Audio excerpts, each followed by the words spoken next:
a nonprofit organization, and I was sort of at the organization, and my boss and I were working under a contract with another nonprofit, and we were in that contract supposed to provide some services to this other organization, and I was going to be the primary person providing those sort of consulting services.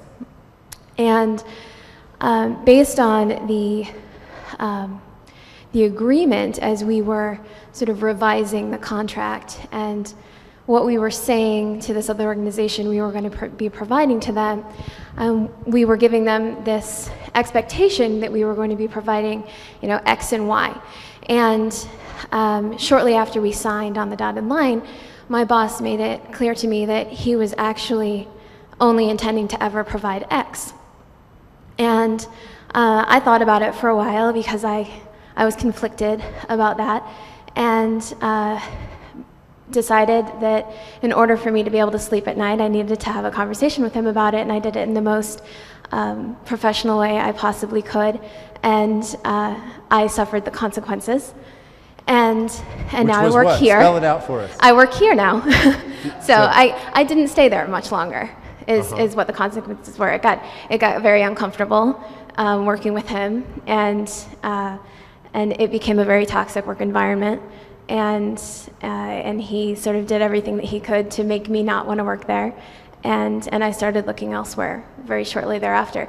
And under the way it worked in terms of that contract was he continued to intend to only provide X, and I did everything I could to stay later and still provide Y, and to do everything that I could to meet the obligations for that other organization that we'd said that we would provide. And I live with that and the way that I handled it, and I feel happy with the way that I handled it, but there's a lot that I learned about that, and I was very young at the time. It was my first job after law school, and so I learned a lot about the kind of manager and boss I don't want to be too. So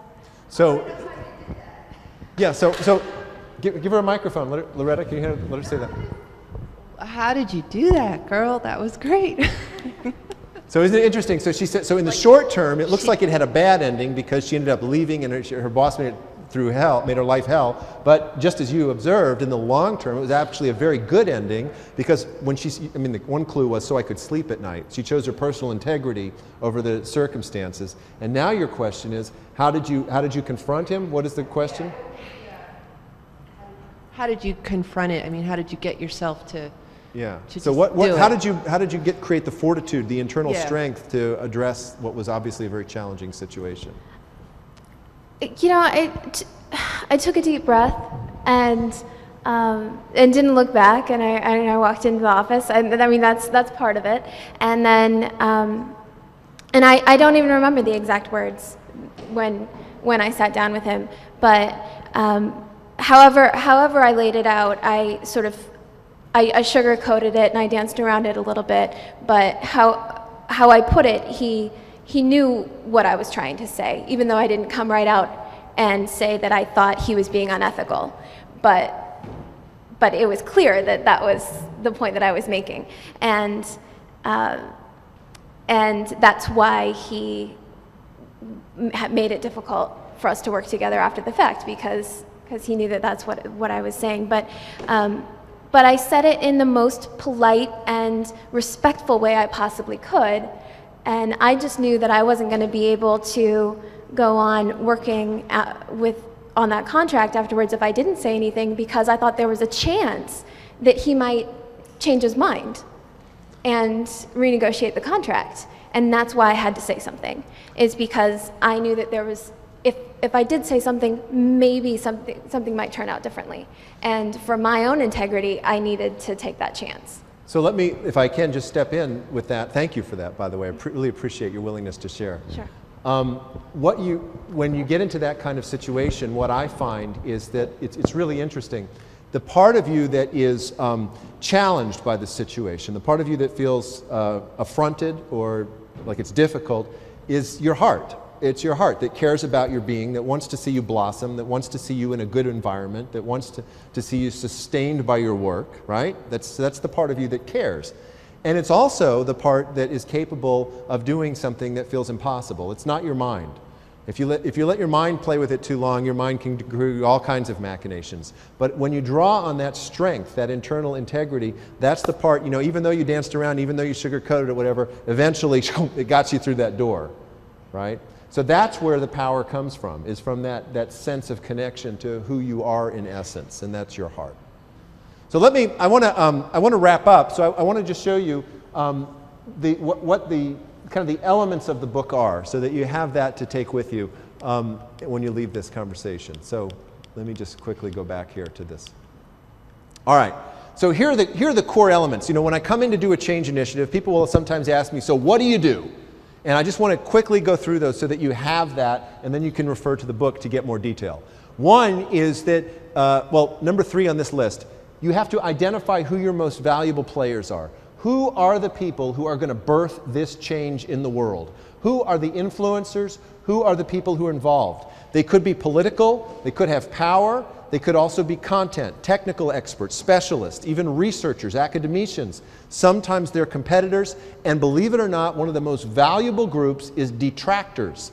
I have actually participated in a change initiative where for years we had a meeting which was the enemies of our change initiative. Detractors are extremely valuable. One, they will tell you where you're weak, and so you can bolster yourself so you don't get taken out. 2, if they convert, they'll be like Paul. They become evangelists.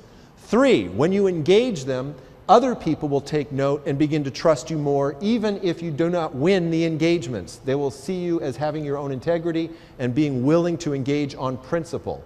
So detractors can be a very valuable group. But you need to figure out who these people are, and then figure out a way to get involved with them. In many of my initiatives, we actually keep a list, and we don't just label them by role or office, we name them individually. I want to know that, Isadore Jackson, who's the CIO, needs to be on our side, and she's not right now. I want to know, how do I get into Isadore's reality? How do I engage her? What is she going to be attracted to? What is required in order for that participation to take place? So we name them. Next, you need to understand the territory of change. Just like there's physical, geophysical territory, you have cultural territory. You have swamps where things get slowed down, mucked up. You have places where things can accelerate, and you can have shortcuts and move quickly. And the way that you map territory for change is through story listening. And I have a method in there. I actually draw on some concepts from the military, including reconnaissance and the avant-garde. Reconnaissance is a way of going and getting information, sometimes crossing lines to do that.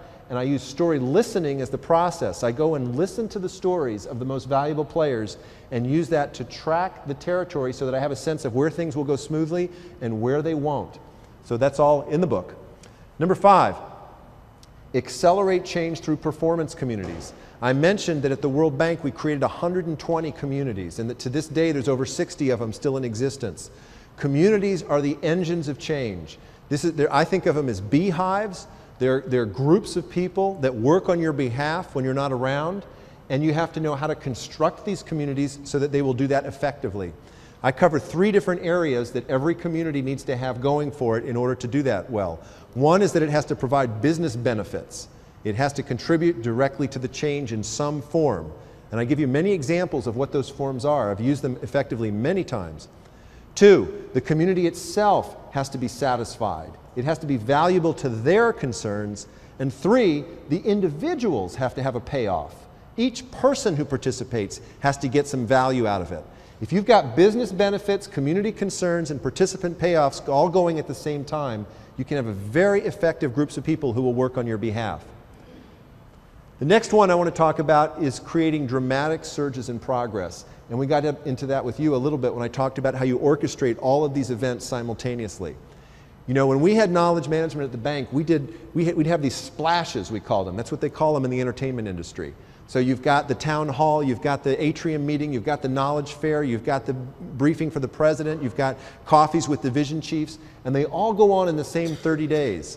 Dog and pony shows at the library. And what happens is people are walking through the organization as they say, this stuff is everywhere. I've got to figure out how I get involved. And the whole thing goes up a notch. It's like a massive system change. That's what generating dramatic surges in progress is all about. And the last one I want to share with you is something that I found about leaders that I've worked with. Work-life success. Most of the people I work with are tasked with large, critical change, stuff that takes over their lives.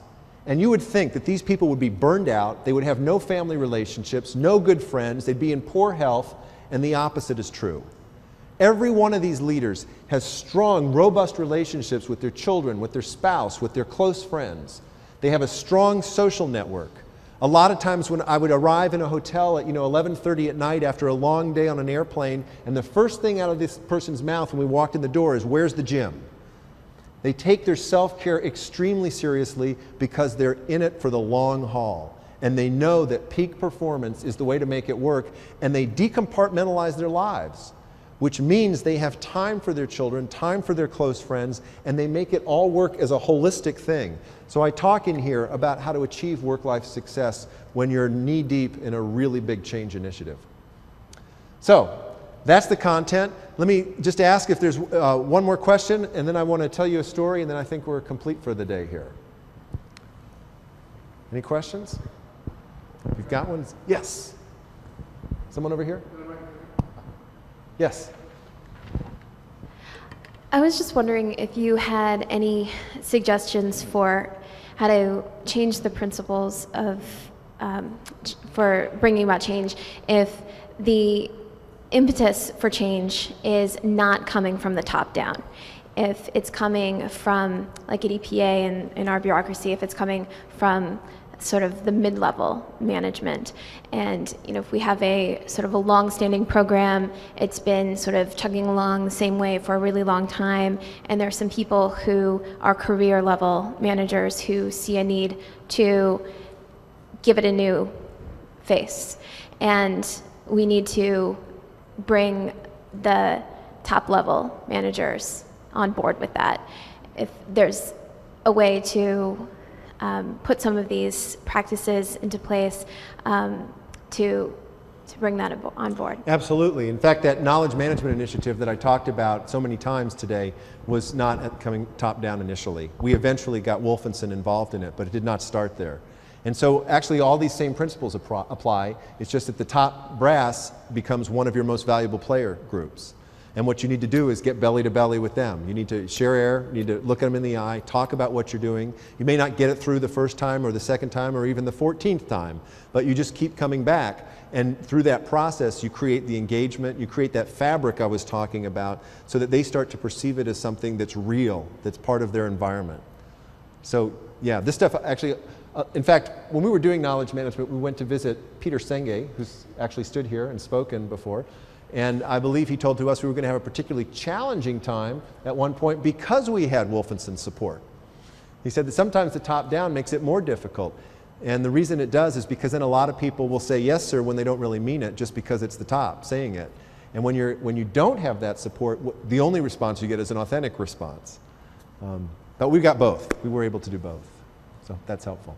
So I promised I would close with a folk tale that someone was talking with me about before I started. I want to share this with you. This is a story from Romania. It's a children's